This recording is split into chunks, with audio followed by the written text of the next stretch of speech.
dans la faveur et les liens populaires ont passionné l'entrée au sein de l'honorable pasteur.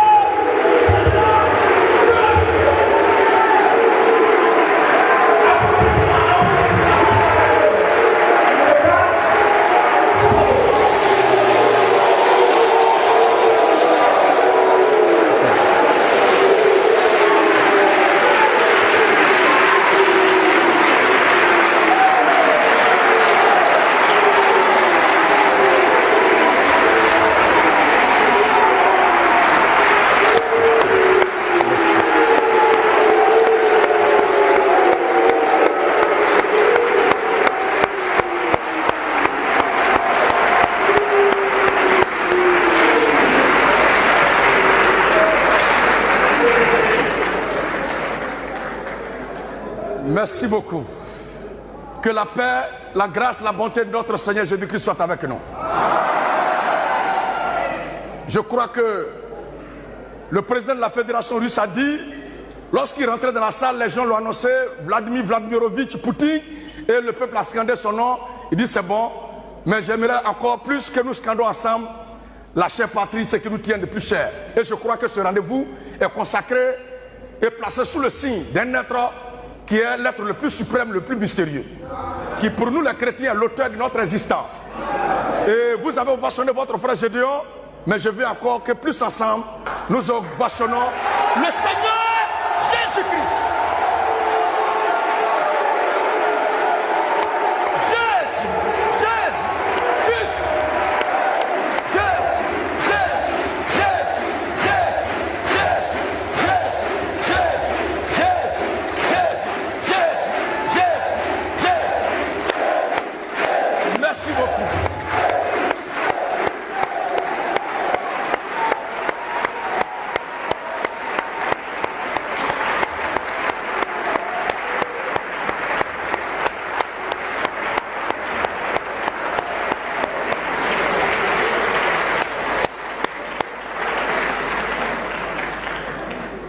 Veuillez vous asseoir dans la paix du Seigneur.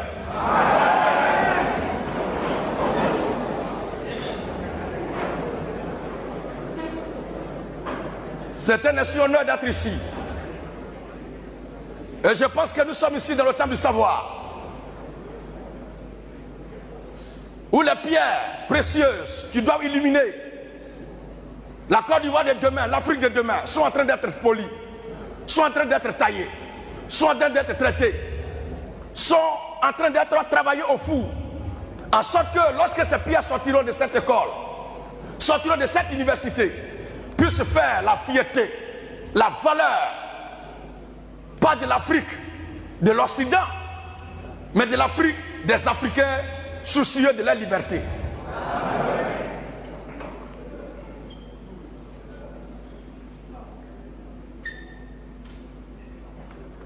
Je voudrais aborder un sujet sans plus tarder, parce que vous avez attendu longtemps.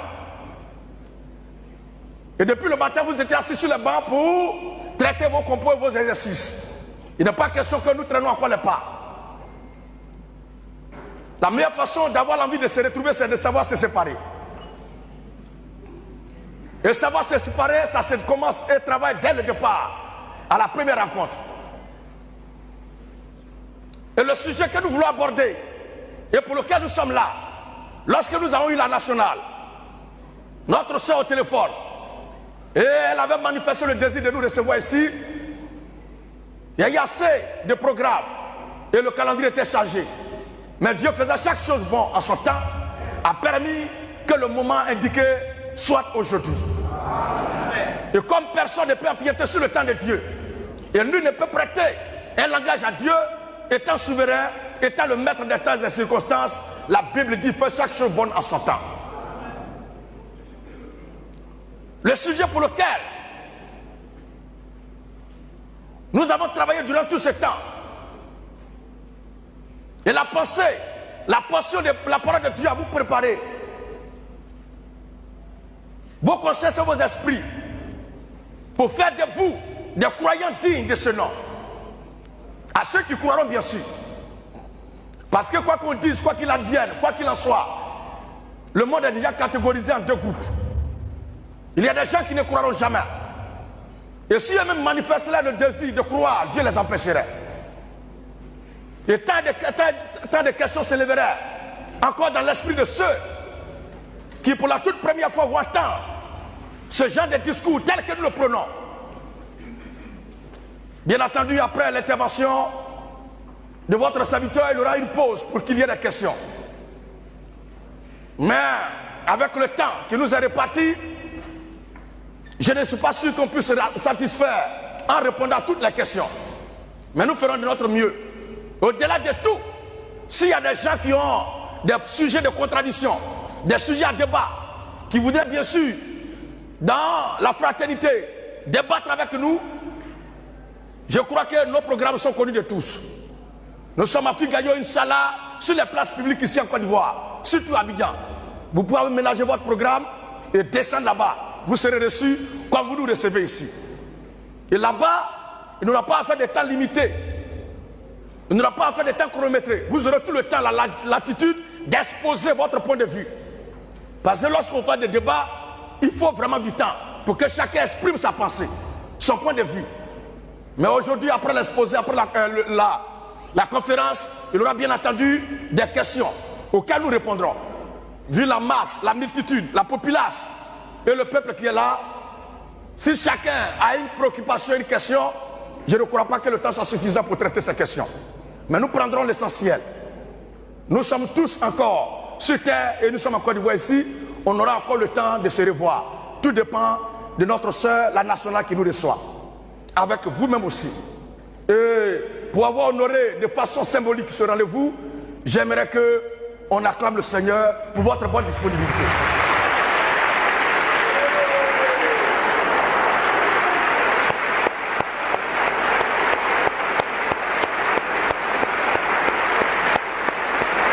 Merci beaucoup.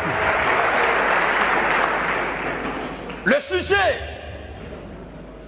est très simple, comme je l'ai annoncé. Parce que j'ai fait un constat que le vrai problème qui mine l'Afrique, le souci des Africains, le problème qui mine notre race, la souffrance de notre peuple et ailleurs, et les gens mènent un combat inutile. Comme moi je suis déjà engagé dans une bataille, et comme un homme ne peut pas poursuivre deux proies à la fois, deux cibles à la fois, habile, futile et sniper, il ne peut pas tirer sur deux cibles à la fois. Il prendra le temps d'éliminer la première cible, après il va s'engager pour autre cible. Donc je ne peux pas voir mon âme, mon esprit, ma foi être engagé en Christ et encore mener un combat panafricain dans lequel d'autres frères sont en train de travailler, d'autres sœurs sont en train de travailler pour l'indépendance, pour la fierté, pour la liberté, pour le bien-être des Africains. J'ai constaté, et cela avec un regret amer, que ceux qui ont été comme des élites que nous avons pris pour des modèles, parce qu'on se dit que si tel se lève pour parler, nous serions au moins édifiés. Et il va voir la souffrance dans laquelle nous sommes et il va traiter le problème à fond. Mais malheureusement, j'ai constaté avec dérision, les gens laissent le vrai problème de l'Afrique de côté pour s'attaquer aux futilités. Et qu'est-ce que c'est, ces futilités? Les combats comme se battre contre la Bible. Les combats comme se battre avec les symboles de la foi des gens. Alors que le vrai problème, le vrai souci de l'Afrique est là.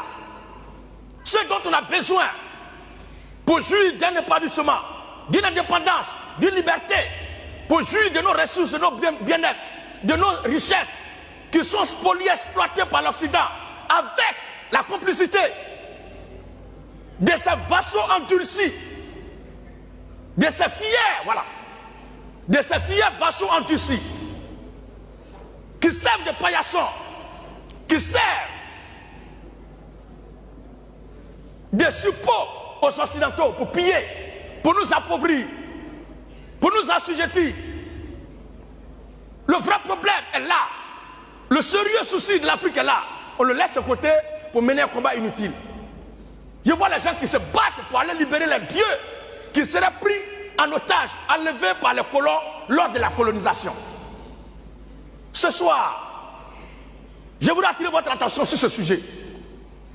Ce ce combat de lutter, de mener une guerre, une bataille pour libérer les dieux de nos amis africains qui ont été pris, enlevés par les Occidentaux, par les colons lors de la colonisation. Et ces dieux-là sont gardés, d'après eux-mêmes, dans les musées occidentaux là-bas. Donc un combat est engagé pour aller libérer ces dieux. Pour moi, en tant qu'un homme réfléchi, en tant qu'un homme sensé, entre la divinité et celui qui voue un culte à la divinité, qui devait protéger qui?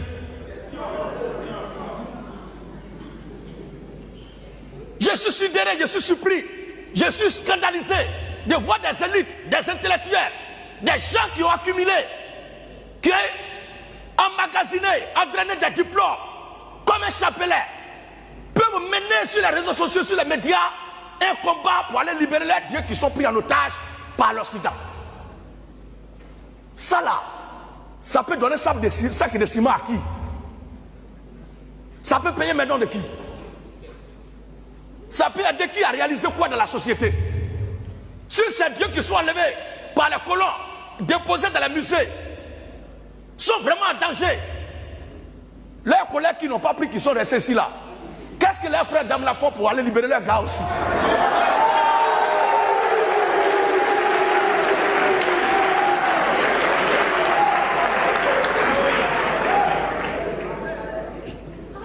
Entre l'Occident, entre les Occidentaux, les colons qui ont pris les dieux en otage, et ces dieux pour lesquels vous luttez là, logiquement on doit affronter qui? Si liberté recherchée doit être obtenue, est-ce que ces gens-là ne sont pas plus forts que leurs dieux?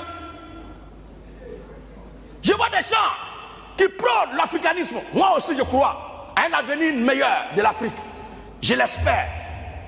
Mais à la fin, je donnerai mon point de vue sur cette affaire-là. Parce que l'Africain lui-même constitue un problème pour lui-même.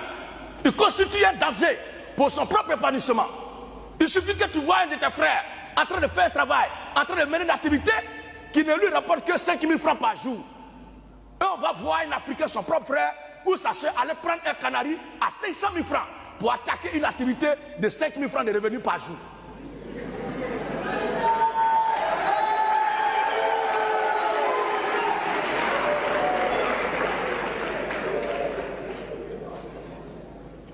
Et on passe tout le temps à accuser l'Occident, à accuser les colons. Et dans les discours qui sont faits par les colons lors de la colonisation, ou avant de déployer leurs valises, avant d'avoir les émissaires ici en Afrique, ils ont été francs. Que vous partez avec la Bible là, ce n'est pas pour que vous leur montrez la vérité, mais c'est pour les endormir, pour les appauvrir, pour les dépouiller, pour les vassaliser, pour piller, pour spolier leurs richesses. Pour ceux qui ne le savaient pas, on pouvait les pardonner. Pour ceux qui n'étaient pas au courant de ces discours, on pouvait leur accorder un crédit encore. Pour ceux qui ne sont pas au courant de l'existence de ces discours, on pouvait croire. Parce qu'un ignorant ne peut pas être condamné.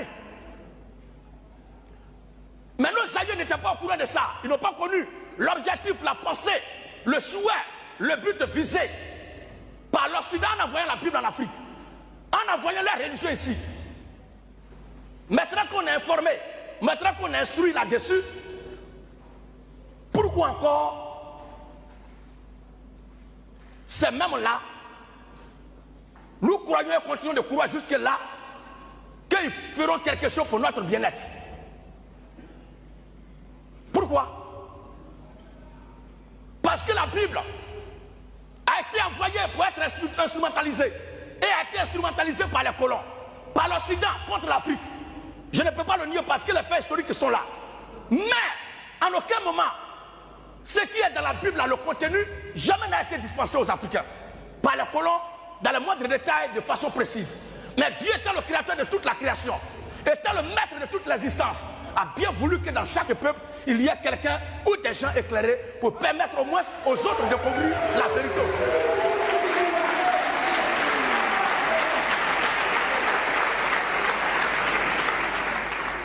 Et nous nous levons à cette heure, comme cette heure, petite partie du peuple qui a pris le temps de lire et examiner la Bible pour comparer les normes, les stratégies, l'éducation, l'enseignement, la coutume, la tradition occidentale comparer cela, confronter cela à ce que la Bible dit. Et nous avons vu que c'est le jour et la nuit.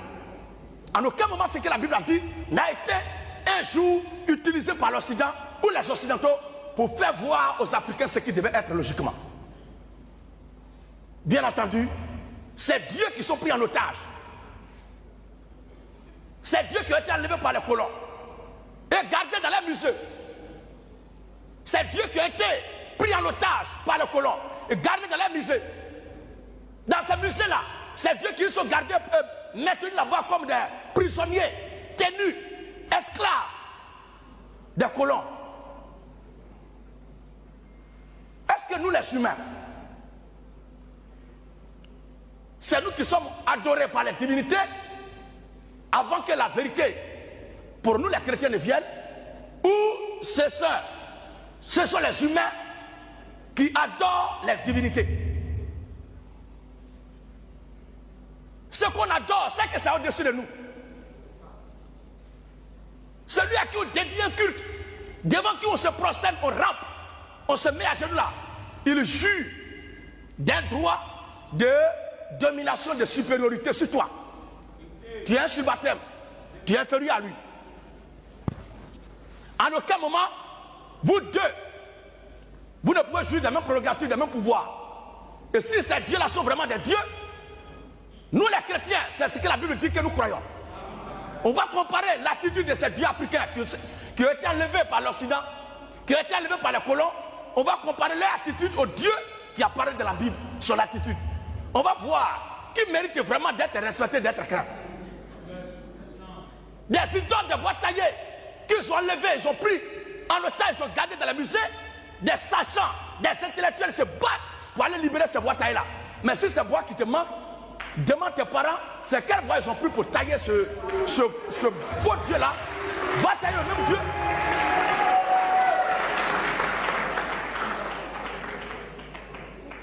Si c'est idole là qui te manque là, demande à tes aïeux, c'est quel bois ils avaient pris pour occulter ça. Va en Bruce pour couper le même bois là. Les arbres sont encore là. Pour occulter un nouveau Dieu. Une divinité capable de protéger un peuple n'est pas digne d'être adorée. Une divinité capable d'assurer le bonheur, d'assurer la sécurité d'un peuple n'est pas digne d'être appelé Dieu.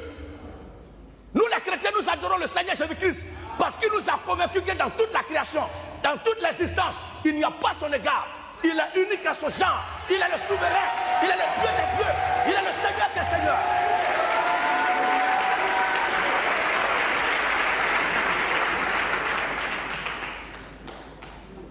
Après le passage du Seigneur Jésus-Christ sur la terre, il y a eu des mésaventuriers qui sont venus prononcer certains dieux. Ils sont venus annoncer certains dieux. Mais ces mêmes dieux qu'ils ont prêchés là sont au même titre que les idoles de nos aïeux qui ont été enlevés par les colons. Pourquoi je le dis? Parce qu'ils ont les mêmes caractéristiques. Ils incarnent les mêmes réalités. Ils ont les mêmes potentialités. Qu'est-ce que je vais dire? Ces idoles-là n'entendent pas une autre langue. Parce que nos aïeux qui adorent ces bois taillés-là, ces marigots, ces rivières-là, ne parlent pas dans une autre langue que leur langue, leur patois. Parce que ce sont ces patois, ces langues-là que ces génies comprennent. Qui sont dans ces bois-là comprennent. Il y a un mésaventurier qui est venu prêcher un autre Dieu. De façon extraordinaire. Nous, on pensait que c'était le Dieu d'Abraham, d'Isaac et de Jacob, le Seigneur Jésus-Christ, qu'il allait prêcher. Mais avec étonnement et stupéfaction, il nous prenait Dieu qui ne comprend qu'une seule langue. Et si nous réalisons que ce ne fut pas le vrai Dieu, mais c'était un imposteur prôné et cru dans le monde. Un Dieu qui a une oreille dans une seule direction.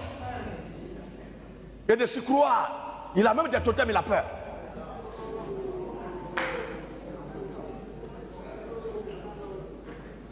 Il va jusqu'à promettre même des ébats sexuels à ses adeptes au paradis. Or, l'au-delà, dans l'au-delà, nous voilà ne serons pas là-bas. Nous serons tous des esprits. Comment le accouplement va se faire?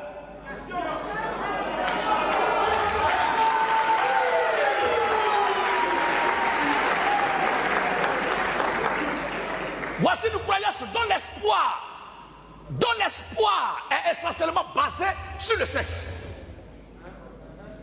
Des vierges au paradis. J'ai soulevé une question très simple de bon sens. Parce que la chose la mieux partagée parmi les humains, c'est le bon sens. On pose la question et ça énerve. Mais ça ne doit pas énerver, une question a besoin d'une réponse tout de même. Si dans leur paradis, leur promet des vierges là-bas, nos mères qui nous ont accouchés, les femmes qui nous ont eues sur terre, celles que nous avons eues aussi, quel serait leur sort là-bas?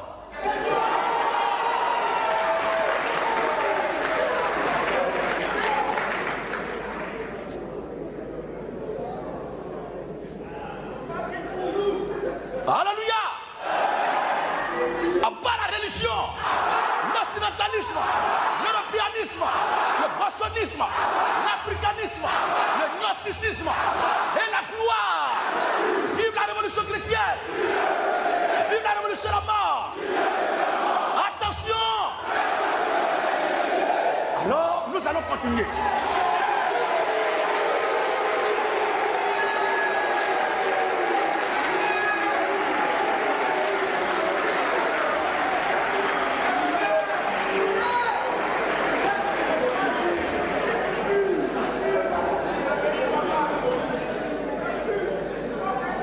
Moi, un humain, je ne peux pas protéger Dieu. Moi, un humain, je ne peux pas assurer la sécurité de Dieu. Moi, un humain, je ne peux pas assurer la protection de Dieu. Bien entendu, c'est Dieu qui doit me protéger. C'est Dieu qui doit me garder. C'est Dieu qui doit veiller sur moi. C'est Dieu qui doit prendre soin de moi. Parce qu'entre moi et Dieu, là, qui voit mieux son ami? C'est pourquoi il y a certaines religions où les gens se forcent à aller au ciel. Un endroit, tu ne connais pas la route, toi, tu vas te forcer.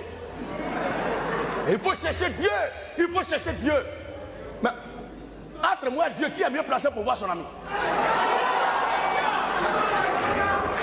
Si lui qui me voit, il ne peut pas venir me prendre, me sauver, m'introduire dans son royaume, et que c'est moi qui vais le sauver, ça serait il doit le chercher, ça serait de la mauvaise foi. C'est de la mauvaise foi. C'est comme quelqu'un est dans le trou, tu as échelle à côté de toi, tu ne lui donnes pas échelle là pour qu'il remonte, et tu lui tends un bout de corde qui n'arrive même pas au fond du trou. Une manière de dire que je ne suis pas venu te sauver, mais il faut qu'il montre aux gens que je vais te sauver. C'est-à-dire, tant même qu'il ne veut pas te secourir, il fait semblant de te secourir. Un tel Dieu ne peut pas l'adorer. Si Dieu est capable de savoir où je suis, me connaître et me sauver, ce n'est pas moi, je vais le chercher. C'est dans ça l'homme va protéger Dieu. C'est dans ça on va lutter pour aller libérer Dieu. C'est dans ça on va mener un combat pour la délivrance des dieux qui sont pris en otage par les colons. Si vous avez vu que vos dieux sont vaincus par les colons, ils sont colonisés par les colons, de la même façon que vous êtes colonisés, assujettissez-vous alors, soumettez-vous aux blancs, parce qu'ils ont démontré qu'ils sont plus forts que vos dieux. Mais le Dieu que nous adorons, le Dieu que nous prêchons, il ne peut pas être colonisé par quelqu'un. Il y a des gens qui ont essayé de s'accaparer, de s'apparer, de s'approprier, de s'arroger le droit pour prendre en otage l'âge qui était le symbole de ce Dieu au milieu de son peuple. On va voir la réaction de ce vrai Dieu là tout à l'heure. Si c'est le peuple qui a bataillé pour le libérer, ou bien c'est ce Dieu lui-même qui a apporté la contre-attaque. Il est temps qu'on quitte dans l'enfantillage, dans les plaisanteries et amusements. Si nous sommes instruits et cultivés, nous devons faire de cette culture, de cette connaissance, de ces instructions-là, de ce qui peut permettre à nos frères et sœurs de s'en sortir aussi. Pas pour mener telle bataille qui est de lutter pour libérer les dieux. C'est de la plaisanterie. Et je vois certains qui les encouragent. Bon courage, frère, vous menez un bon combat, un combat noble. La noblesse de combat dépend de la mentalité de celui qui le mène. Hein. Voyez-vous? Il y a dans la Bible une histoire similaire. Et comme les étudiants sont là, je vous leur donne un conseil. Mais après la lecture, il faut que vous compreniez aussi que si l'Occident, dans sa démarche de tous les jours, si les Occidentaux, les colons, dans la démarche de tous les jours, est de nous maintenir dans un état de cécité, entre griffes, de nous maintenir toujours dans l'obscurantisme, c'est le mot approprié, pour nous dépouiller, pour nous exploiter comme les chameaux, comme des esclaves, comme des chevaux de guerre. Êtes-vous sûr qu'ils changeront un jour de décision pour travailler pour notre bien-être? Ce que vous étudiez là, c'est bon. Puisque c'est grâce aux études que moi-même j'ai pu m'exprimer aujourd'hui. C'est bon d'étudier. Mais je vais vous donner un conseil. Parce que tout ce qu'on étudie là, ce sont les déchets, les débris de ce qui leur sert plus à rien qu'ils envoient ici. Je vais vous démontrer ça tout à l'heure.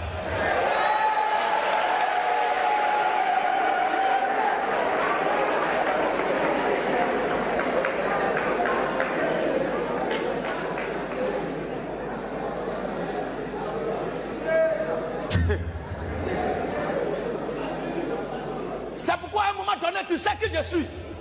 À changer de camp. A plus B facteur de A, B au carré. Puis il y a de qui a acheté un paquet de ciment. On apprend même que dans les coulisses, quand je dis là-bas, il y a les coups, quand ils doivent faire là, ils font sortir tous les Noirs, les Africains de la salle. Je crois que vous êtes informés de ça. Et les vidéos circulent même sur les réseaux sociaux. Pour dire quoi? Quels que soient les diplômes que tu vas voir, si tu n'es pas inféodé à une secte, à une loge, à une confrérie, tu n'as pas vendu ton âme à ces gens-là, tu leur prépares les chances, tu ne vas pas bénéficier de leur bonheur, de leur richesse. La meilleure des choses, et c'est sur ça, je vais revenir tout à l'heure, c'est que chacun de vous doit préparer sa conscience, sa mentalité, son état d'esprit à constituer la base de sa propre richesse et de sa propre réussite. Tout ce qu'on apprend sur papier là, tu vas avoir tes diplômes là.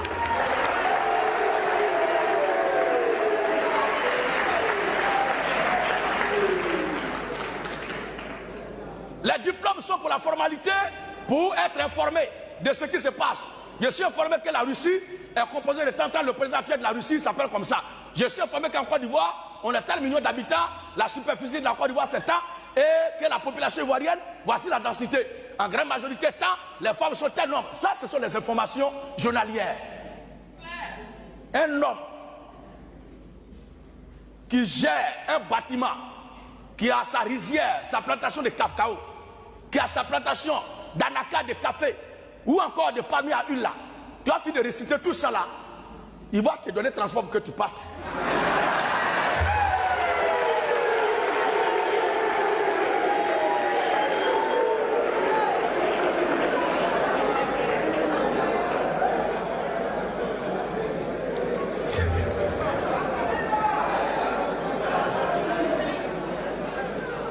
Et moi qui vous parle, je vais revenir à mon cas.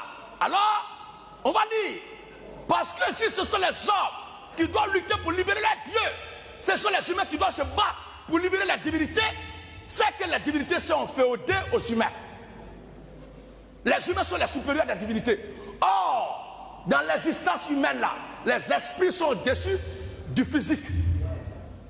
Où nous sommes dans la salle là, ce n'est pas ton corps physique qui contrôle tes mouvements, mais c'est ton esprit qui contrôle tes mouvements. C'est pourquoi si l'esprit atteint, directement la poubelle va t'accueillir. Mais si l'esprit est en bon état, nous sommes ce que nous sommes ce soir parce que notre esprit est en bon état. Et c'est ce que nous voulons que Dieu fasse toujours pour nous. Alors, moi, un être humain, mon petit corps, là, mon esprit qui est dedans, est plus fort et domine mon corps. À plus forte raison, ce qui est appelé divinité, que j'adorerai, que je servirai, à qui je fouerai un culte, la dévotion totale. Comment cette divinité-là va être prise en otage et moi je vais lutter pour aller libérer cette divinité. Pourquoi? Est-ce qu'elle dormait quand les gens sont venus la prendre? C'est Dieu qui sont enlevés et pris en otage, emprisonnés dans les musées occidentaux. Est-ce que c'est Dieu dormait quand les colons étaient venus ici? Dans la crise ivoirienne, moi je suis de l'ouest de la Côte d'Ivoire. Quand les gars sont arrivés là-bas avec les armes, masques, tout ça, la paix, chacun a laissé pour fuir.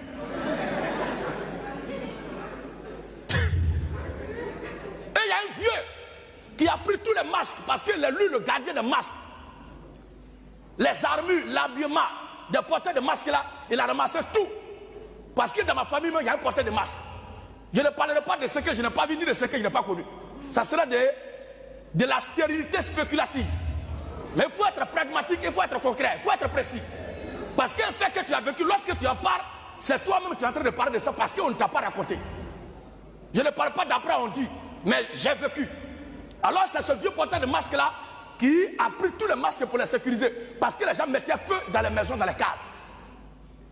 Et quand les assaillants sont partis, quand les hommes en armes sont partis, et que le village a été reconstitué, on envoie les masques là, on met ça sur une natte. On met pas Yakita en bas. Vous connaissez bien les pains que nos parents de l'Ouest nous portons là. On met pas là sur une natte.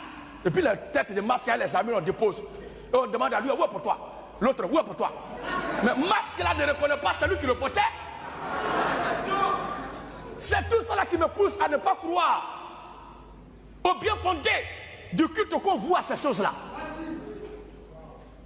Nous avons été martyrisés, matraqués, décimés. Il y a certains villages de chez nous qui n'existent pas. Pas pour inciter les gens à la violence, mais c'est un fait historique qui a été raconté. Rappelez seulement parce que ça fait partie de l'histoire de la Côte d'Ivoire. C'est Dieu qui est capable de protéger quelqu'un. C'est nous qui sommes allés en brousse, c'est nous encore qui sommes revenus pour les sécuriser.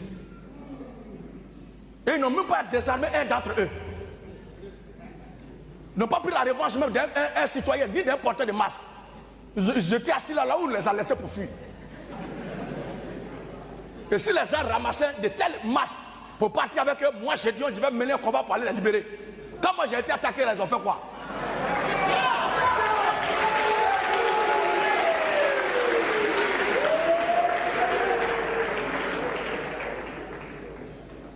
J'étais adoré, j'étais toujours dansé. Aujourd'hui, je suis attaqué, tu n'as rien fait pour moi. Si demain tu as enlevé moi, il ne peut rien faire pour toi. Ça fait quitte.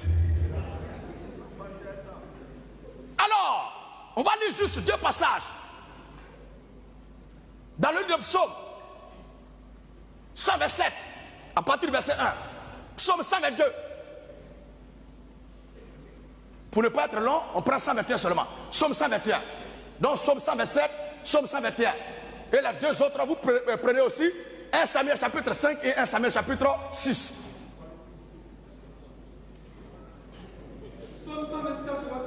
J'ai vu ces prédicateurs là, quand ils prêchent, ils ont papier en main. Et dès qu'ils oublient, le papier ça tombe. D'ailleurs, même il faut descendre lunettes comme ça pour bien voir dans le papier là. Ce n'est pas l'esprit de Dieu qui est en eux. Le Christ ne se promène pas avec un papier de la main. Si tu as le Saint-Esprit, il doit parler. Il doit être en mesure de conduire le peuple dans la vision de la révélation de la parole. Et il n'est pas question de réciter, mais il faut comprendre aussi le sens de ce que tu récites. Parce qu'un enfant peut chanter un morceau sans savoir ce que ça veut dire. Et même réciter quelque chose, si tu écris ça pour lui demander, il va dire qu'il ne sait pas ce qu'il a écrit là. Oh, c'est ce qu'il récitait tout à l'heure. Donc de la récitation à la connaissance, il y a un écart très considérable. Psaume 127. Écoutons, s'il vous plaît. Si l'Éternel ne bâtit la maison. Pourquoi nous sommes convaincus qu'en dehors du Dieu d'Israël, du grand Dieu des cieux, du Seigneur Jésus-Christ, il n'y a pas d'autre Dieu. Quand Jésus est mort, personne ne l'a aidé. Il est revenu à la vie. Au jour même de sa mort, il a dit personne ne peut me tuer. Personne ne peut m'ôter la vie. C'est moi qui donne ma vie parce qu'il y a le pouvoir de la reprendre. Je la donne et je la reprends. Il y a des gens, des inconscients qui disent Dieu a tué son fils. Dieu a tué Jésus. Vous ne savez pas ce que vous dites. Et au lieu de tuer Satan, il tue son fils. Est-ce qu'on peut offrir un fou en sorcellerie à vous qui faites la sorcellerie en Afrique ici? Ou bien vous avez une fois vu un œuf pourri qu'on donne en sacrifice? Quelque chose qui est déjà gâté. Quelque chose qui est déjà maudit, qui est déjà pourri. On va foutre quoi avec ça? Oh, pour racheter son peuple, il faut ce qui a de la valeur. Dieu lui-même décide de prendre un corps pour venir sur la terre et jouer le rôle de rédempteur. Et il a accompli le plan de la rédemption pour nos péchés. Psaume 127 dit quoi? Si l'Éternel ne bâtit la maison. Si l'Éternel ne bâtit la maison. Ceux qui bâtissent en vain. Écoutez bien. À vous qui luttez pour aller libérer vos dieux. Voici notre Dieu là ce qu'il est capable de faire. Mais vos dieux ont été incapables de vous défendre ni de vous protéger. À ceux qui me suivent en ligne, c'est à vous aussi que je parle. À tous ceux qui luttent, qui mènent un combat pour la libération, pour l'indépendance de leur Dieu, alors que le peuple souffre. Et le vrai problème du peuple est là. Et je vais toucher ce problème tout à l'heure, comme je l'ai promis, avant qu'on ne se sépare. Le problème du peuple est là, vous laissez ça de côté pour aller mener un combat utile. La force et l'énergie que vous avez là, prenez-la pour travailler pour le bien-être de votre peuple. C'est Dieu là. La façon ils ont été incapables d'être enlevés là, de se protéger, de se défendre. Et puis ils ont été enlevés abandonnez-les aussi. Et cherchez la voie du vrai Dieu. Celui qui est capable de vous défendre en cas de danger. Celui qui est capable de vous protéger lorsque vous êtes attaqué. Celui qui est capable de vous soutenir, de pourvoir, de vous approvisionner de ce dont vous avez besoin lorsque vous serez dans la nécessité. Cherchez la voie de ce Dieu-là. Laissez ces voies taillées. Les Occidentaux n'ont qu'à tourner les scènes pornographiques dans les mêmes salles que ces dieux-là. Ils ne vont rien faire. Parce qu'ils n'ont jamais existé. Ce sont des bois que vous avez consacrés. En réalité, c'est de la vanité. Il n'y a rien dedans. On menace certains enfants s'ils ne viennent pas au village. Cette année, pour la fête des traditions et des générations, telle chose va t'arriver. En réalité, il n'y aura rien. C'est ton propre parent qui va te faire du mal. Sinon, ces bois-là ne peuvent rien faire. Alors, si l'Éternel bâtit la maison, si l'Éternel bâtit la maison, ceux qui bâtissent bâtissent en vain. Si l'Éternel garde la vie, si l'Éternel fait quoi? si l'Éternel garde la vie, entre l'Éternel et son peuple, à qui garde? Entre l'Éternel et la ville de son peuple, à qui garde? Mais ces dieux-là, est-ce qu'ils nous protégeaient vraiment? Pour qu'ils soient enlevés par les Occidentaux, par les colons? Oui, frère. si l'Éternel garde la vie, Si l'Éternel garde la ville, là, celui qui la garde veille en vie. Si l'Éternel si l'Éternel garde la vie, ne garde la ville, là, celui qui la garde celui qui la garde veille en vie. veille en vain. C'est-à-dire, si ce n'est pas Dieu, si ce n'est pas l'Éternel Dieu qui garde la ville, qui te protège, la ville que tu habites, le pays que tu habites là, toute la sécurisation que tu vas mettre sur pied, c'est de la vanité. Les bois que certains ont, ils attrapent, il y a coris dessus. Ces bois-là, si tout à l'heure, Galet vient la bois là, peut rien faire. Si au titre, sur la bois là, peut rien faire. Comment bois que moi-même j'ai coupé, on place coris dessus et puis je place ma confiance en ça fièrement. Un intellectuel, un érudit, un sachant, un savant. Celui qu'on attend pour être le modèle de toute une génération. Voici qui se concentre son énergie dans un bois. Bois que toi-même tu peux préparer. Braiser maïs avec là. Tu attrapes un morceau de ça et tu es fier parce que tu penses que tu es protégé comme ça. Alors, En fait, vous levez pour le matin. oui, En fait, vous couchez tard vous couchez tard, et mangez pour du pain de couleur. voilà. Il donne autant. Oui, Il donne autant à sa bien-aimée pendant la semaine. Voici, la fille sont un héritage de l'Éternel. les fils de Dieu sont un héritage de l'Éternel. Le fruit des entrailles, Le fruit des entrailles ainsi que la récompense, est une récompense, comme la flèche comme les flèches dans la main d'un guerrier, dans les mains d'un guerrier. ainsi sont les fils de la jeunesse. Ainsi sont les fils de la jeunesse. Heureux l'homme Oui, qui en a rempli son carquois, voilà. et ils ne seront pas confus. Ils ne seront pas confus. Quand ils parleront Quand ils parleront avec des ennemis avec des ennemis, à la porte, oui. Voici qui est clair. Ils n'auront pas peur, ils ne seront pas confus lorsqu'ils parleront avec les ennemis à leur porte. Parce qu'ils sont très confiants, puisqu'ils sont les enfants, l'héritage de l'Éternel. Ils sont gardés dans le carquois de l'Éternel. Et l'Éternel assure leur sécurité et leur protection. Ce n'est pas dans ça qu'on va laisser ce Dieu-là pour aller se mettre en bas d'un bois taillé que les gens peuvent dérober à tout moment. Le deuxième passage. Somme 121, verset 1. Oui, Je lève les cieux je lève les yeux. vers la montagne. C'est une question qui va être posée. Et la réponse va venir de la bouche de l'homme de Dieu qui parle. Je lève les yeux vers la montagne. D'où me viendra le secours? D'où me viendra le secours? Le secours me vient de l'Éternel. Le secours me vient de l'Éternel. Il a fait les cieux et la terre. Est-ce que ces bois taillés là ont fait les cieux et la terre? Est-ce que c'est Dieu qui parle sur une langue là ont fait les cieux et la terre? Comment moi, un humain, je parle au-delà d'une langue et le créateur des cieux et de la terre, prétendument? Envoyé pour moi, me guider dans la bonne voie, peut être limité qu'à une seule langue. Soyons sérieux à un moment donné. Réveillez-vous. Si vous ne croyez pas en Dieu, ce n'est pas mauvais. Mais si vous voulez croire aussi, cherchez la bonne voie. C'est de ça que je suis en train de parler. Oui, Le secours me vient de l'Éternel. le secours me vient de l'Éternel Il a fait les cieux et la terre. qui a fait les cieux et la terre. Il ne permettra point L'Éternel ne permettra point que ton pied chancelle. que ton pied chancelle. Celui qui te garde.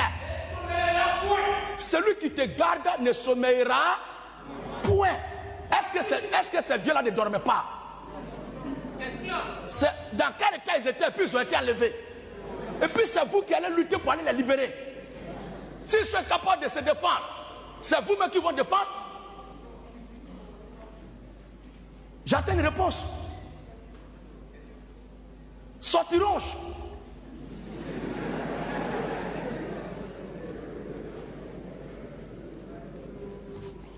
Alors, voici. Il ne sommeille ni ne dort. C'est bon. C'est de lui que nous parlons. Parce qu'il est sûr et certain que quel que soit le fois, il va nous protéger. Il va nous garder, il va nous sécuriser. Il va prendre soin de nous.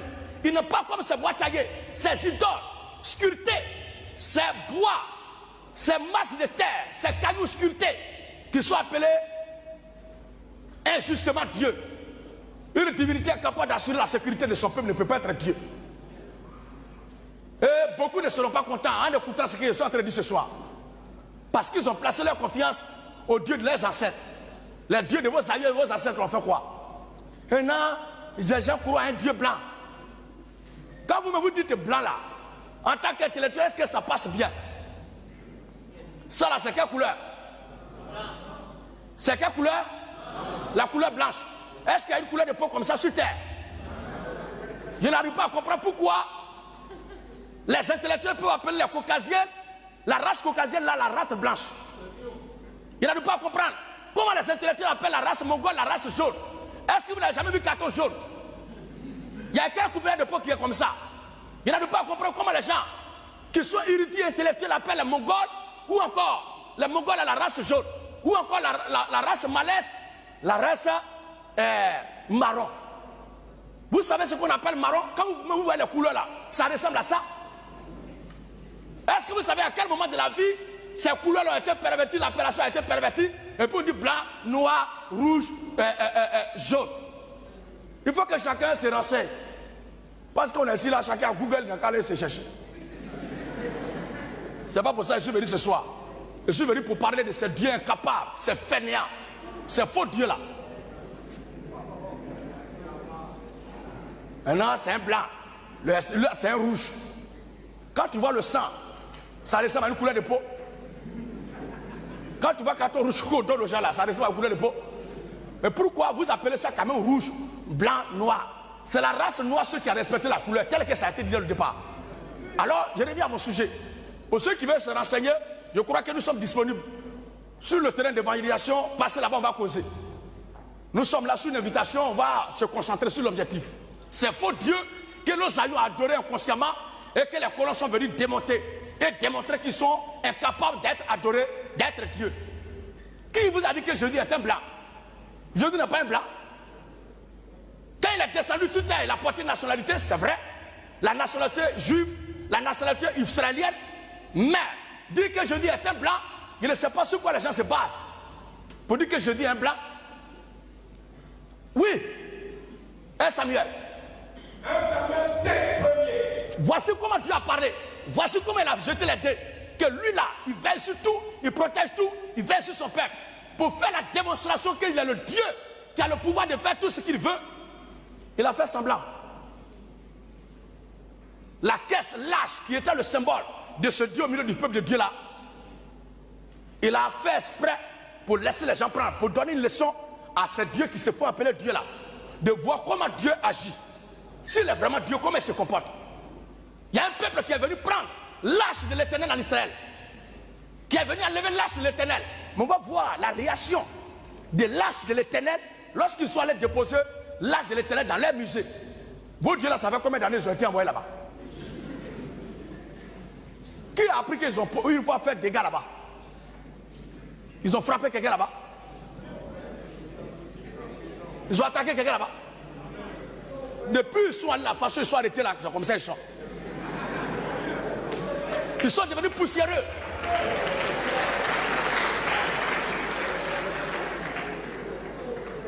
Alors, écoutons ensemble ce texte. Les Philistins Les Philistins prirent l'arche de Dieu prirent l'arche Il n'a pas dit Dieu lui-même. Hein. Écoutez bien. Les Philistins n'ont pas pris Dieu lui-même parce qu'ils ne peuvent pas le prendre. Mais il était symbolisé par lâche au milieu du peuple de Dieu. Comme Dieu dit que ça là c'est pour lui. Il dit que ça là ça lui appartient. De la même façon qu'il va traiter celui qui s'attaque à son peuple là. Il va laisser d'abord le peuple lui-même voir l'exemple de comment il va traiter ceux qui vont s'attaquer à son âge. Alors, les Philistins prirent l'âge de Dieu. Les Philistins prirent l'âge de Dieu. Et la confrontèrent et blessèrent à Asdod. Après s'être emparés de l'âge de Dieu. Après s'être emparés de l'âge de Dieu. Les Philistins la firent entrer. Les Philistins la firent entrer. Dans la maison de Dagon. Qu'est-ce qu'ils font? La firent entrer dans la maison de Dagon. Qui est Dagon? Le Dieu des Philistins. Ils ont pris l'âge de Dieu pour aller le déposer dans le temple de leur Dieu qui s'appelle Dagon. Maintenant. Et ils ont déposé l'âge à côté de Dagon. Le lendemain, les Almodiens qui s'étaient levés de bon matin trouvèrent Dagon étendu, la face contre terre.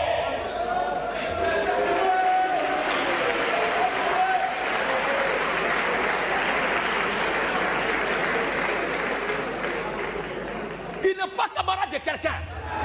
C'est pas lui-même d'abord. Mais juste le symbole. Qu'il marche au milieu de son peuple. Quand les gens ont déposé ça là-bas, il est allé. Il n'a rien fait. Ils les ont laissés transporter parce qu'il veut donner une leçon à ces dieux que les gens vont enlever plus tard, qui vont aussi se proclamer Dieu là. Il va donner des leçons aux prêtres de ces dieux qui vont dire que leur idolation des dieux là. Il veut leur donner une leçon. Moi, mon âge là, je laisse, les gens vont prendre d'abord et arriver dans leur temple là-bas là. Je vais faire une démonstration pratique. Pour qu'ils voient de quoi je suis coupable et je suis capable. Alors, ils ont déposé leur Dieu là à côté de l'âge de l'Éternel.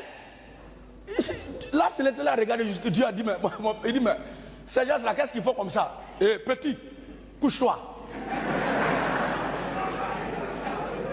Si c'était l'âge de Dieu qui avait été envoyé par les colons musées là, depuis longtemps il allait avoir des dégâts là-bas. Un Dieu capable de se défendre va défendre qui? Oui. Ils trouvèrent Dagon étendu, la face contre terre. Devant l'âge de l'Éternel, devant l'âge de l'Éternel. Il prit Dagon et le mit à sa place. Ils ont commencé à faire le problème. Ah, mais toi aussi. C'est comme on a toujours appelé le temple dans sa foi. Qu'est-ce qu'ils ont fait là? C'est pas pour qu'est-ce qu'on a construit une maison là, c'est toi qui as toujours donné ici. C'est toi qui nous as toujours démontré ici que tu es Dieu. Prends courage, lève-toi. Dagon, Dagon, Dagon, Dagon. Lui seul il sait ce qu'il a vécu la nuit. Alléluia.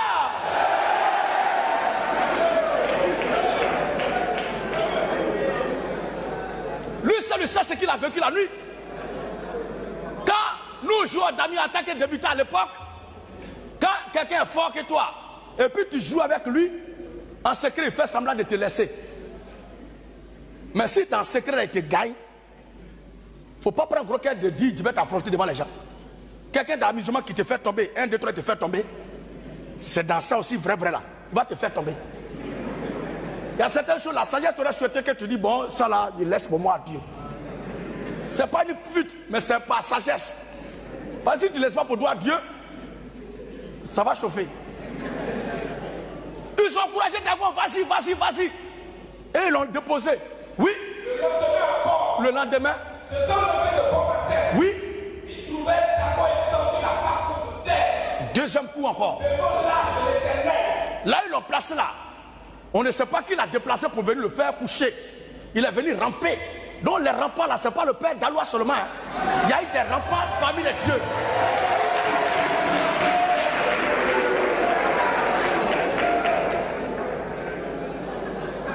Il y a eu des dieux qui ont rampé avant le père d'Alois Inter.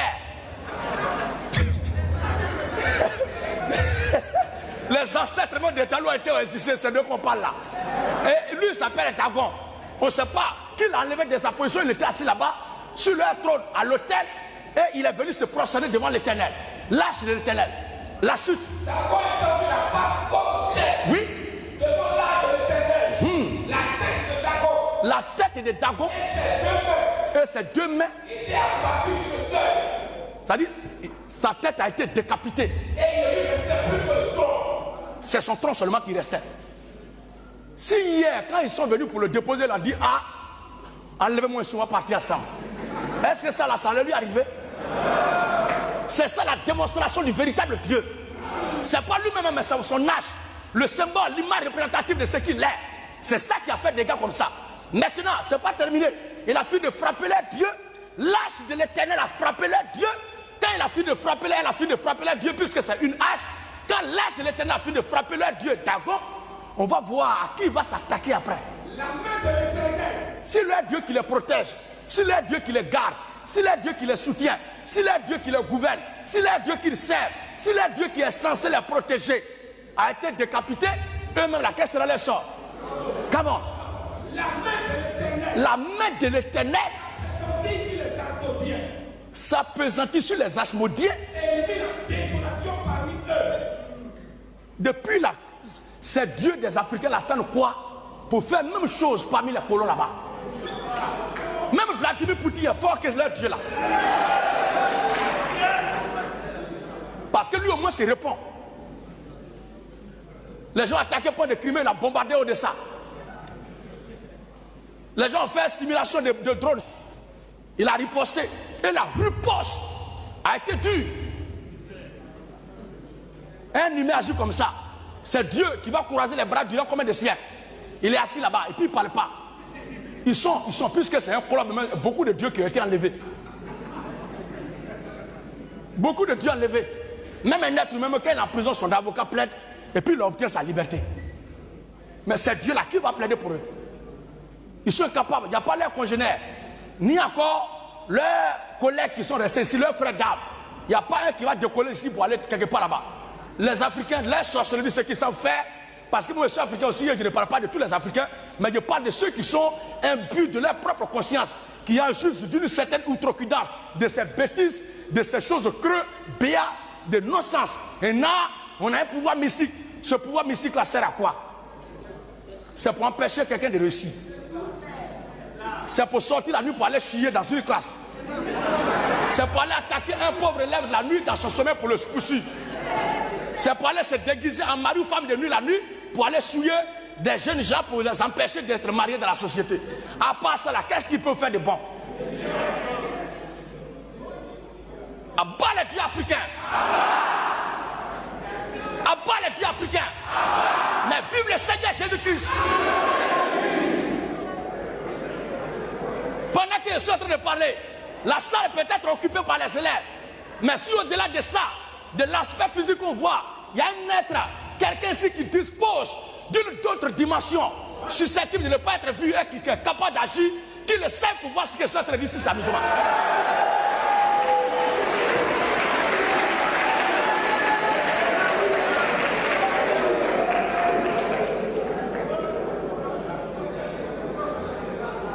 Si tu as essayé là, c'est moi qui ai appelé les pompiers, puis ils vont venir te prendre.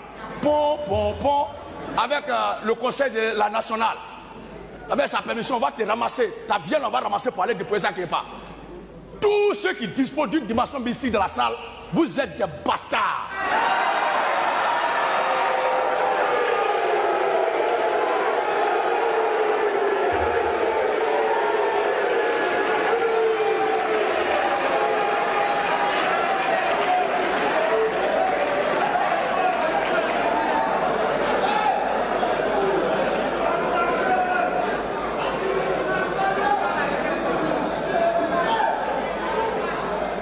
On va terminer.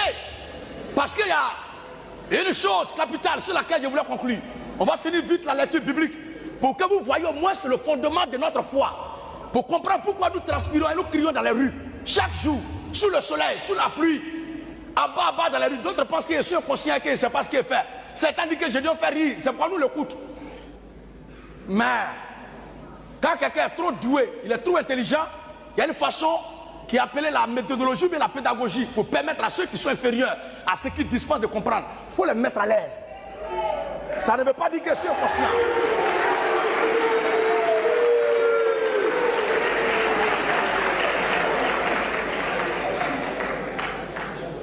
Alors, L'Éternel. Il a fait quoi? Abat les hémorroïdaires.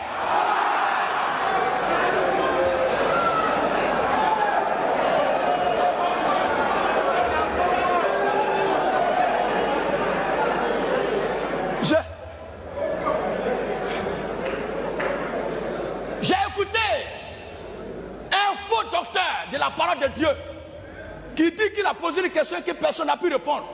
Et lui, il a demandé quel est le sexe du Saint-Esprit. Parce que nous avons dit que la femme n'a pas le droit de prêcher la parole de Dieu. Donc pour se défendre, il dit Dieu même qui demande de prêcher sa parole là. Quel est le sexe de l'Esprit Saint? Et il dit il n'y a pas quelqu'un parce que les gens ont eu peur de lui répondre. Je vous donne rendez-vous le mardi prochain à Figayo. On va identifier le genre, le sexe du Saint-Esprit. Il va montrer ça dans la Bible. Amen, amen. Puisque c'est la Bible qu'il avait brandi pour dire, est-ce que quelqu'un peut lui montrer dans la Bible le sexe du Saint-Esprit? On va ouvrir la Bible pour lui montrer le sexe du Saint-Esprit. Le mardi à Figayo, si Dieu nous fait grâce. Pas le Dieu des Africains, mais c'est le Dieu d'Israël. Le Seigneur Jésus qui nous fait grâce.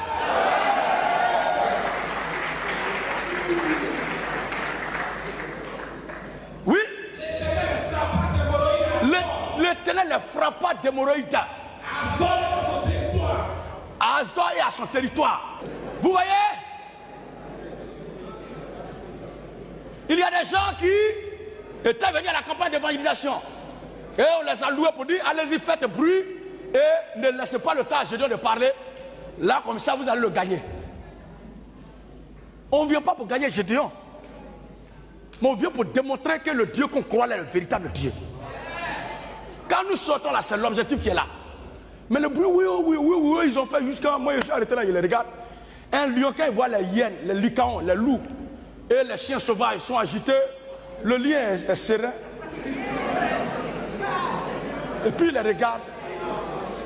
Et le lion les a observés jusqu'à là, il n'y a pas un qui a pris faux cœur. Parce que tout faux cœur va être démonté. Alors, voyant qu'il en était ainsi, les gens d'Asdod, logiquement, c'était les dieux des Africains là, s'ils étaient vraiment dieux et qu'ils jouissaient d'une puissance, d'un pouvoir divin, c'était eux-mêmes qui devaient mener un combat là-bas. Et que les gens voyaient la terreur qu'ils sont en train de s'aimer, puis s'en débarrasser, qu'est-ce qu'ils deviennent? Os dans leur gorge. Mais ils ne peuvent pas faire quelque chose. Oui. Les gens d'Asdod disent, lâche du Dieu d'Israël. Ne restera pas chez nous. Qui a pris la décision de le renvoyer, de la renvoyer? Qui a pris la décision de la renvoyer? Qui avait pris ça en otage?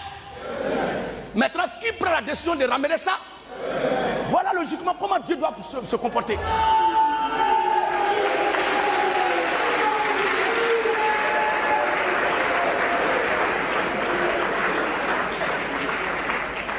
Et ce Dieu est venu sur terre. Il a démontré la même chose. Pendant que les gens pensaient que la mort était l'ennemi coriace, le plus véreux, le plus mortel du commun des mortels. La mort, le Seigneur Jésus qui l'a défié. Et avant de descendre dans la mort, il a dit personne n'offre ma vie. C'est moi je me l'ôte. Je donne ma vie parce qu'il y a le pouvoir de la reprendre. C'est lui qui a permis sa mort et c'est lui encore qui s'est ramené à la vie. C'est lui-même qui est revenu à la vie. C'est lui qui s'est ramené parmi les vivants. Et il a récupéré sa position de départ. Mais c'est Dieu. Lequel d'entre eux est revenu à la vie quand on les a brûlés? Quand on les a tailladés? Ils sont en prison, ils ne peuvent pas sortir. Excusez-moi beaucoup, mais le président Laurent Gbagbo a lancé le pays, il est revenu. Ça veut dire que le président Gbagbo avec son équipe sont compétents que c'est Dieu là.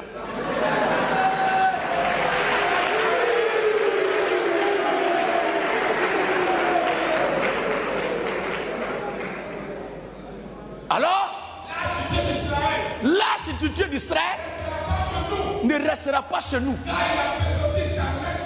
Il est en train de nous créer la misère.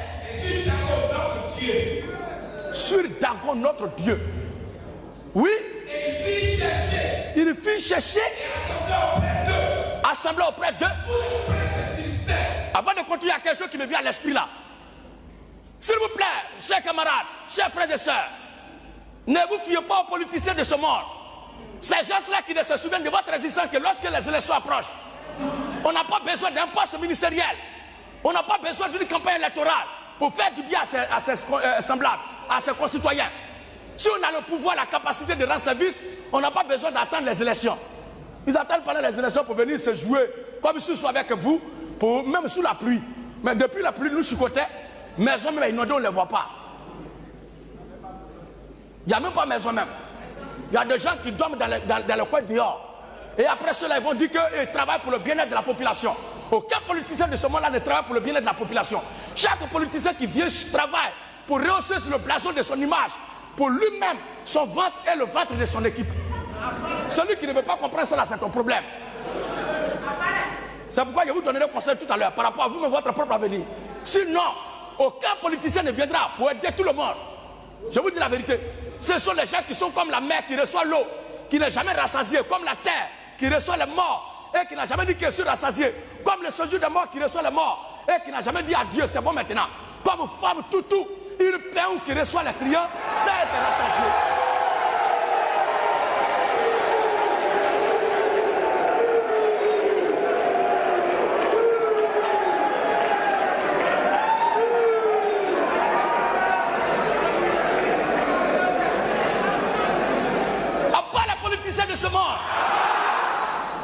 Ils sont véreux, ils ne sont jamais rassasiés de l'argent.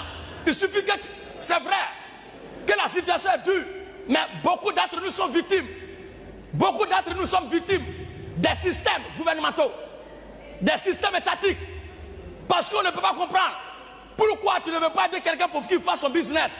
Mais dès qu'il fait son business, après avoir souffert, dès que tu constates que le business est juteux, on invente là un article bidon pour lui arracher ça et prendre ça pour mettre son ami là-bas. Comment on appelle ça? Le même président du conseil général, le premier ministre, le ministre de l'Assemblée nationale, il est conseiller, il est temps, lui seul. Et ça dit qu'à part ta tête là, il n'y a pas une autre tête dans le pays là qui peut réfléchir.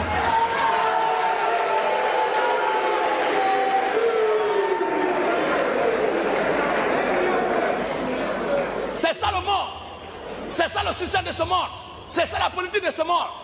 Et il ne dit rien de façon particulière au gouvernement de Côte d'Ivoire, mais il parle de politiciens, comme l'autre dit en global, dans le monde. C'est comme ça, ils sont tous. Il se souvient de vous lorsqu'il y a un poste qui a été promis. Il faut qu'il vienne faire bonne impression pour dire qu'il est proche de la population. Toi, tu es proche de quelqu'un, là, tu as besoin de démontrer que tu es proche de lui. Quelqu'un qui a connu de moi, il a besoin de me démontrer qu'il a connu de moi. Moi, mais je ne suis pas conscient. Ils ne sont jamais rassasiés. Ils économisent encore et encore. Ils emmagasinent encore et encore. Ils ont les bras partout. Même cabine que tu gères, ils voient que dès qu'ils voient que ça donne bien, on crée quelque chose pour dire bon, quitte-la. Tassi, dès que ça commence à donner, allez, bon, quitte-la. Telle chose ça donne, quitte-la. Tout ça là, c'est pour dire c'est ceux qui ont souffert là, qui viennent manger ensemble. Celui qui ne comprend pas ça, tu vas beau étudier. Avant de t'en sortir, tu vas laisser ta peau. D'autres aujourd'hui, ils portent couche pour se promener.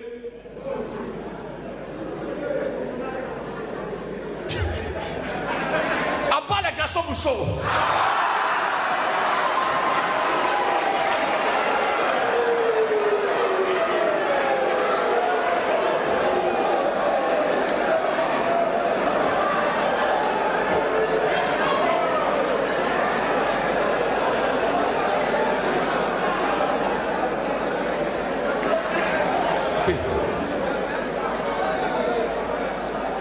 Voyez-vous,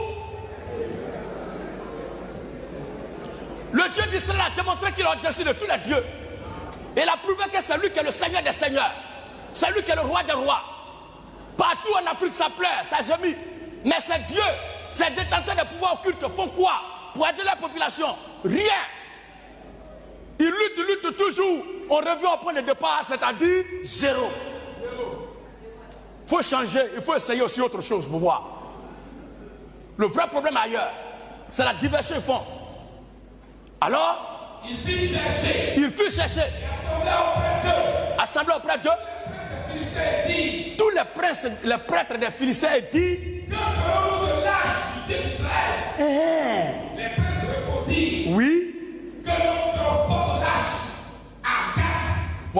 Là, on a pris, on a qu'à ramener ça là-bas. Sinon, il transporte l'arche du Dieu d'Israël. Oui, Mais, après qu'elle ait été transportée, la main de l'Éternel,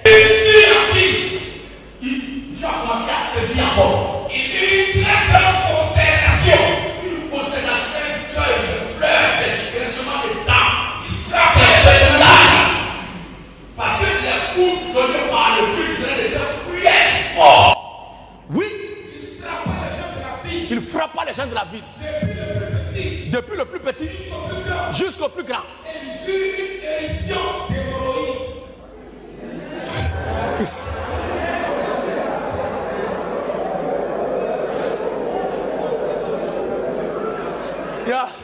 Il y a un frère de la salle qui dit, mais pourquoi c'est hémorroïde depuis là? Oui, mais le point le plus sensible de l'être humain, c'est là-bas. Une fois qu'elle s'est touchée, ta démarche va changer tout à l'heure. Tu ne pourras même pas t'asseoir correctement. Tu ne peux pas bien te tenir debout. Quelle atroce souffrance. Oui, frère. Alors ils envoyaient l'arche de Dieu à Écron. Voilà.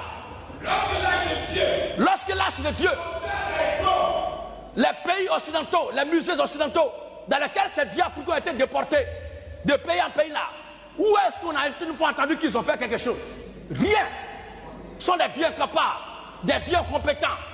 C'est vous-même, les prêtres de ces dieux-là, c'est vous qui êtes obligés d'aller les défendre. S'ils ne peuvent pas vous défendre, les histoires de fêtes de génération, si vous n'allez pas, c'est vos propres là qui vont vous lancer sort. Sinon, ces dieux-là ne peuvent rien faire. Croyez ce que je dis là. Faites-vous baptiser et faites ce que je dis là. Moi qui vous parle, je suis un modèle, un exemple vivant. On voit dans les villages, les gens disent ici là, si tu fais ça, tu ne seras pas vivant. Je demande la permission au chef. Si je fais ça là, est-ce que ta population ne va pas tomber sur moi? Profanation. Et comme il dit, mais toi-même tu ne peux pas faire ça. Si tu fais ça là, avant que la population me devienne. D'accord? Et on a fait ce qui ne devait pas être fait là. Après, même ils sont venus, ce sont les forces de l'ordre public qui viennent pour mettre la sécurité. C'est Dieu qui ne peut rien faire. Elle dit, tel qu'on ne met pas celui là-bas, on a tué celui-là, on a fait que Dieu nous a mangé. Non, on ne pile pas la nuit, on pile la nuit, on mange. C'est quand je vais quitter ce Dieu, ma femme de mettre foutu au feu. À l'huile de mes femmes.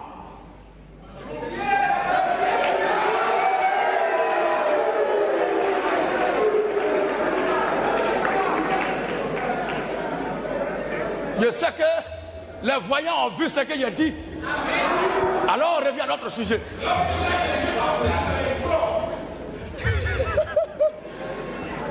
C'est passé comme éclair. On ne revient plus dessus. On continue. Ne seront-on ceux qui ne seront-on? Oui. Lorsque l'arche de Dieu entra dans Écron, Les Écroniens poussèrent les clients disant, hein?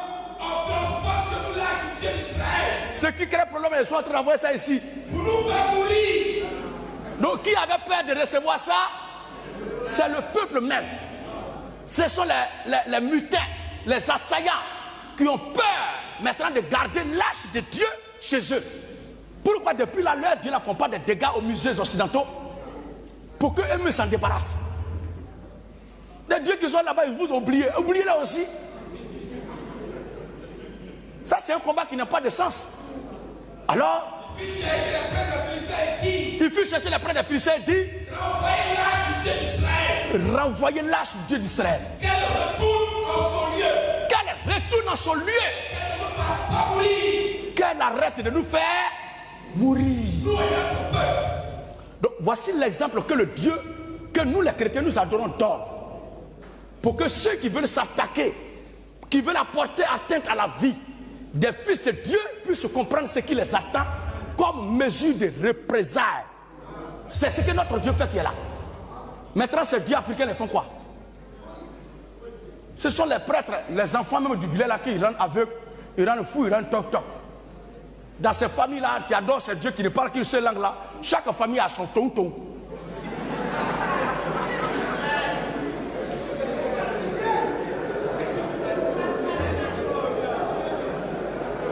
Dans chaque famille, ils y sont. Bon, c'est quoi? Au moins son père comprend que dans une famille, il peut y avoir un handicapé. Mais comment dans votre loge là, dans chaque famille, il y a au moins un cadeau de ce genre. Et ça dit que votre religion est une religion de sacrifice. La question reste à poser. Moi, je n'accuse personne, je fais un constat. Il y avait dans la vie, dans la vie là, une terreur mortelle. La main de Dieu s'apesantissait fortement. Les gens qui ne mouraient pas. Si tu n'es pas mort et mort, tu es faco. Ils ont eu peur. et les cris de la ville montaient jusqu'au ciel. Voici qui est clair. La suite, vous pouvez la lire après. Ce sont eux-mêmes qui ont fait les démarches pour ramener le Dieu d'Israël à son lieu. Et quand ils l'ont ramené là, ils l'ont déposé avec un dédommagement, avec intérêt. Il faut qu'on lise ça. Quand ils l'ont ramené là, ils ont payé dédommagement avec intérêt pour avoir profané, pour avoir orgueilleusement s'attaquer, pour s'être attaqué orgueilleusement au Dieu d'Israël. Qu'est-ce qu'il fait? Ça va partir, lui qui lit. 1 Samuel 6 premier. Lâche de l'Éternel. Fut 5 mois dans le pays des Philistins. Les Philistins appelaient les prêtres et les devins et dit, oui, faites-nous connaître de quelle manière faites-nous. envoyer dans son lieu. Voilà. Il répondit, Il répondit, si vous renvoyez l'âge du Dieu d'Israël, si vous renvoyez l'âge du Dieu d'Israël, ne la renvoyez point à avec un bras bala. Toi qui l'as enlevé là, tu l'as pris cadeau pour partir, mais tu as ramené ça avec intérêt. Celui qui s'attaque à la vie, à l'âme d'un enfant de Dieu, c'est comme ça que Dieu va te traiter. Et c'est ce qui fait nous notre sécurité. Partout nous passons, nous défions toutes les forces du mal. Et notre vie ne craint aucun mal. Et nous ne craignons rien de la part de qui que ce soit. Parce que Jésus-Christ est Seigneur.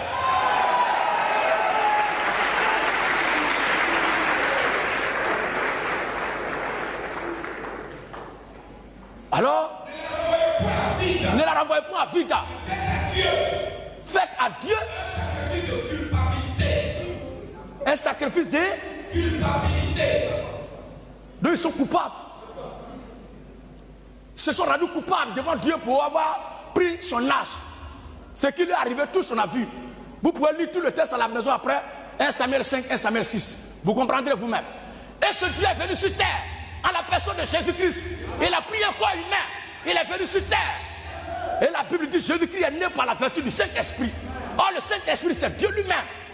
Et c'est ce Dieu qui a pris un corps et qui est venu sur terre pour la rédemption de son peuple.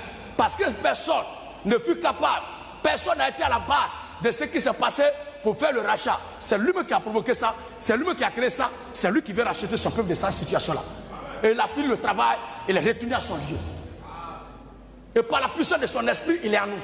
Ainsi, il est écrit, si je vis, ce n'est plus moi qui vis, mais c'est le Christ qui vit en moi. Et c'est sa présence en nous qui fait notre assurance. C'est sa présence qui nous rend immortels et éternels. Nous ne mourrons pas. Nous vivrons éternellement. C'est ça la pensée, la joie de l'éternité qui est en nous et qui nous pousse à crier dans les rues. Voici ce qu'il voulait dire sur cette histoire des Africains qui se battent pour aller libérer leur Dieu. Que même, laisse-les Dieu faire quelque chose.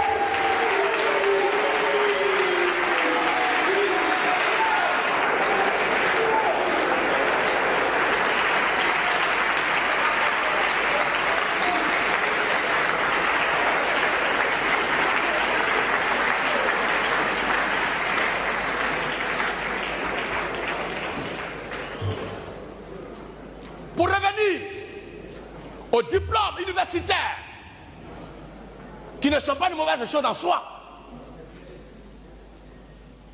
c'est un devoir. Mais pour s'en sortir de la société, chacun de nous doit constituer sa propre source de richesse.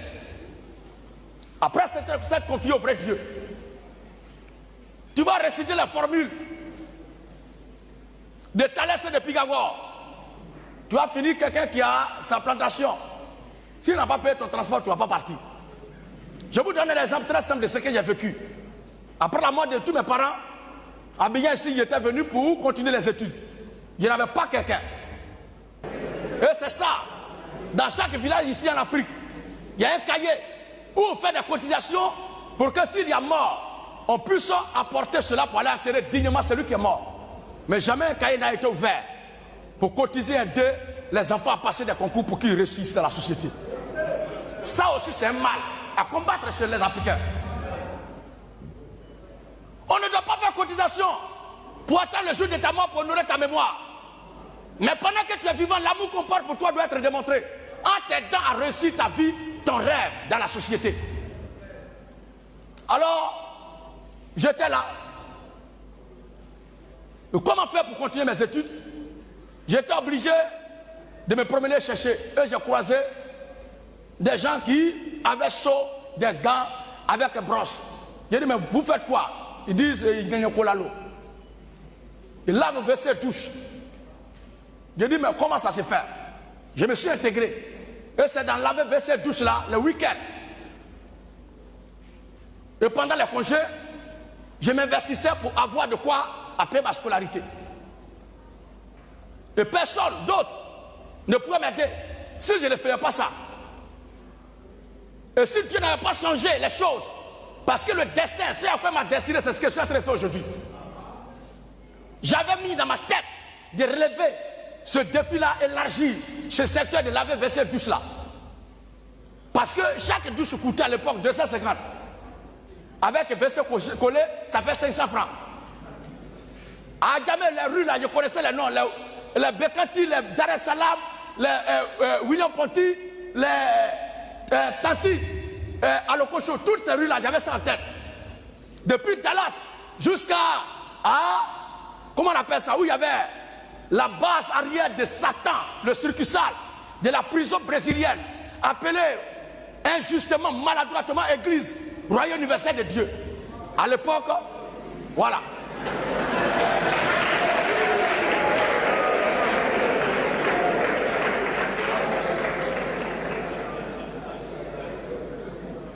Et dans ça, à Bobo ici, je réussissais à avoir un endroit pour payer. Et je travaille pendant tous les congés de vacances. Et ça me permettait d'avoir une économie, de payer ma scolarité, payer mes fournitures. Et aussi payer au moins 3 mois, puisque en Côte d'Ivoire ici c'est un trimestre. Chaque semestre on vient pour faire au moins 1 mois, bien 2 semaines. Dans ça, je m'avais pour relaver la douche WC. Il y a les amis à l'école qui se font des chocos, qui se lavent, mais ils n'ont rien.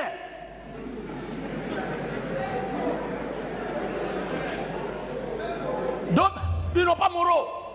D'autres pensent qu'ils étaient enfants de boss. Moi, je n'étais pas enfant de boss. Je suis orphelin de père et de mère. C'est la crise qui a endeuillé le reste de la famille qui est restée. Pour ne pas revenir sur les mêmes choses. Donc, c'est dans laver de ces douches-là que j'arrivais à gagner ce que je devais avoir pour permettre à réaliser, de réaliser plutôt de réaliser mon rêve, qui est de continuer mes études. Et ils me demandent, mais comment tu fais? Tes parents sont où? Il y a un mois, il allait voir où je dors là, il est scandalisé pour lui, il était enfant de dur, enfant de boss. Non. C'est un jour, j'ai expliqué à un ami de classe que je lave cette douche, il est scandalisé. Lui, il ne peut pas croire. Alors, si chacun ne réfléchit pas et qu'il veut attendre que ce qu'il cherche là vienne le trouver, je vais vous dire ce qui se passe dans l'administration des hommes. Si tu n'es pas parrainé, si tu n'as pas quelqu'un là-bas, mon frère, être surdoué, c'est pas mauvais. Être surdoué, c'est pas mauvais. Il y a beaucoup qui racontent cette histoire aujourd'hui, que tel n'était pas premier de la classe, mais c'est lui aujourd'hui qui est dans le temps. Et quand il voit lui qui est le premier là, il gère. Kabini lui conduit à se dire, ouais, major, il est sous la tête. Et puis il était seul là, quand il y avait des devoirs là, c'est moi, il traitait pour eux tous, et tous sont là-bas. Pourquoi? Parce que chacun a réfléchi par le biais de ses parents à trouver quelque chose à faire. Avoir un métier est très important à côté du diplôme. Si vous ne cherchez pas à faire quelque chose avec vos propres mains, et que vous attendez uniquement à la fonction publique, tout récemment le concours qui a été lancé, j'ai entendu parler de 54 000 personnes pour un poste de 5 000 personnes, ou bien 400 personnes, ou 500 personnes. Bon, c'est quel jour ça va arriver sur pour toi?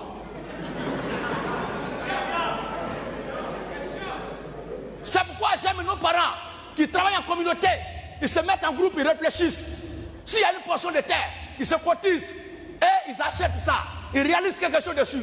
Et ça leur permet d'avoir un fonds. Mais l'homme noir aussi est ce qu'il est. Dans les débuts, quand l'argent ne sort pas, tout le monde est zèle. Mais dès que la première guerre, le Kéou a pris, la mentalité, les gigants commencent à changer. Ça aussi, c'est mal à combattre. L'argent ne change pas la nature de l'homme, mais l'argent révèle le vrai comportement, le vrai esprit, la vraie pensée, la vraie nature de l'être humain. Il faut que chacun réfléchisse et pense bien à comment faire pour entreprendre dans la société. Parce que si tu n'entreprends pas et que tu attends de passer concours, avec tes diplômes là, tu risques de durer.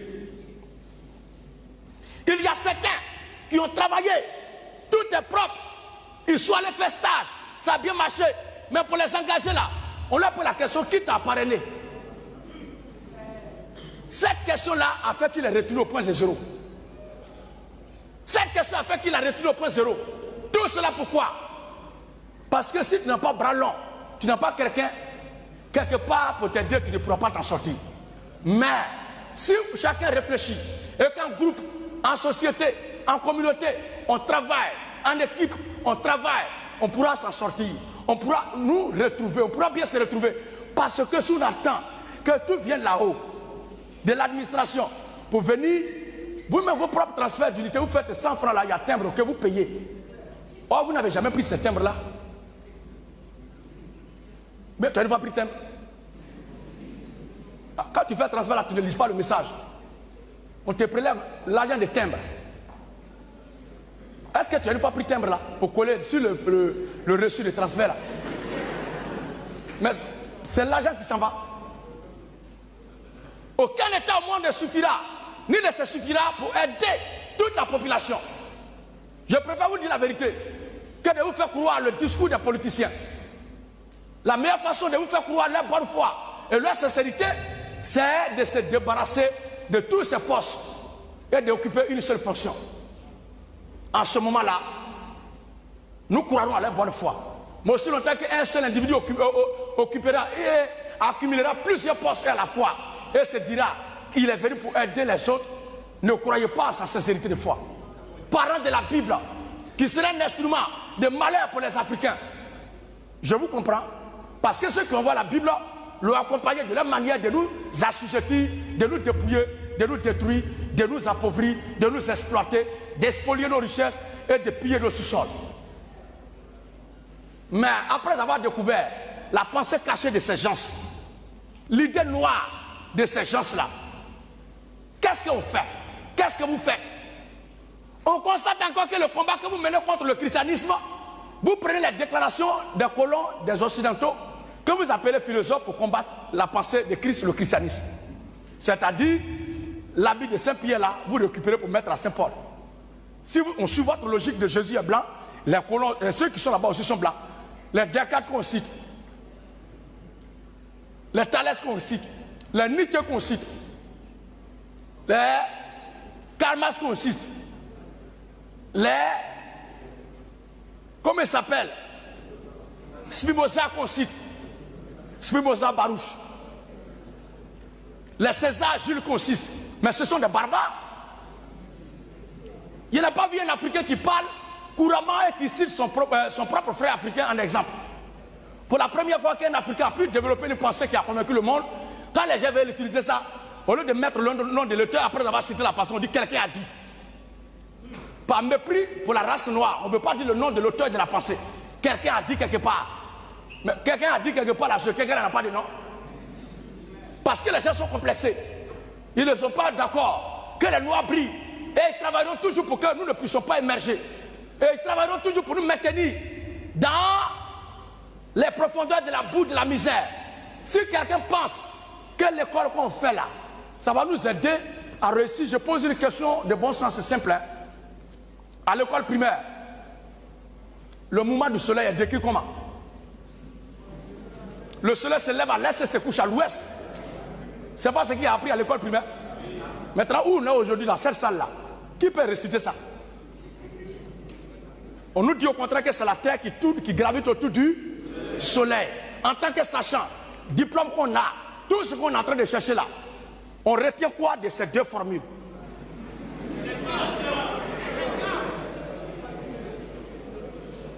C'est le soleil qui se lève pour se coucher à l'ouest, ou bien c'est la terre qui tourne autour du soleil. On retient quoi au jour d'aujourd'hui? Ils sont dans la logique de toujours nous maintenir dans le noir, de ne pas tout nous dire, de ne pas nous permettre d'être éclairés dans les moindres détails. Parce qu'ils veulent toujours qu'il y ait des blocages, il y a des incompréhensions, il y a un flou dans notre esprit qui va leur permettre d'être toujours au-dessus de nous. La seule façon de nous émanciper de ces gens-là, c'est de travailler pour être notre propre source de richesse. Si cela n'est pas le cas, nous ne réussirons jamais à nous émanciper de ces gens-là. Nota numéro 1. Nota numéro 2. Pour ce qui concerne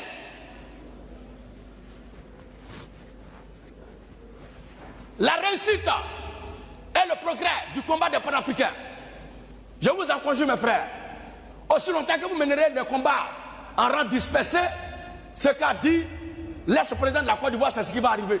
Quand la case de ton frère brûle, tu te moques. Lui qui a brûlé sa case, là, quand il va finir, c'est pour toi va brûler. Si un combat doit être mené, il faut un leader. C'est pourquoi j'aime beaucoup ce corps estudiantil-là. La FESI. Permettez-moi que je prenne cet exemple-là.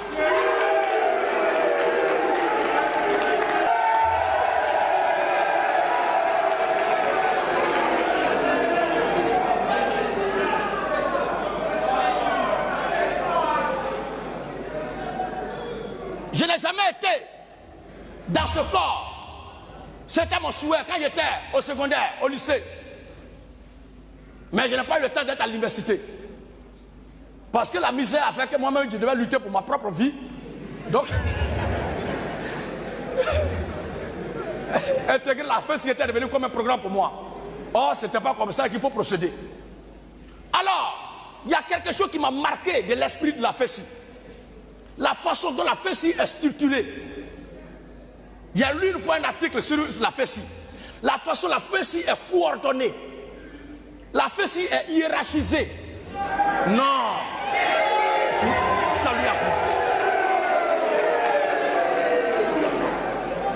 vous. Aussi longtemps que la FESI restera soudée comme ça, il n'y aura personne, il n'y aura aucune puissance dans ce pays et dans le monde qui va vous dissoudre. Pourquoi? Parce que personne ne peut vaincre un peuple qui est uni.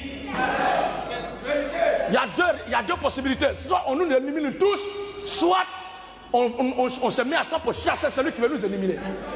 Voici le seul langage qui passe ou ça casse. Et c'est ça qu'il faut aux panafricains. S'il y a possibilité que le président, le national, le président de la FESI puisse croiser ses leaders panafricains, donnez-leur votre feuille de route, votre charte, votre règlement intérieur, votre code procédural là, remettez-leur ça. Et qu'ils multiplient ça, mécanisent ça pour partager ça dans toute l'Afrique. Il faut qu'il y ait un seul leader. On dit les États-Unis, plusieurs États, mais unis. Mais ils ont combien de présidents? Si on n'est pas arrivé à ce stade-là, pendant que l'autre est en train de se battre seul ici, l'autre là-bas, lui, il ne le soutient pas.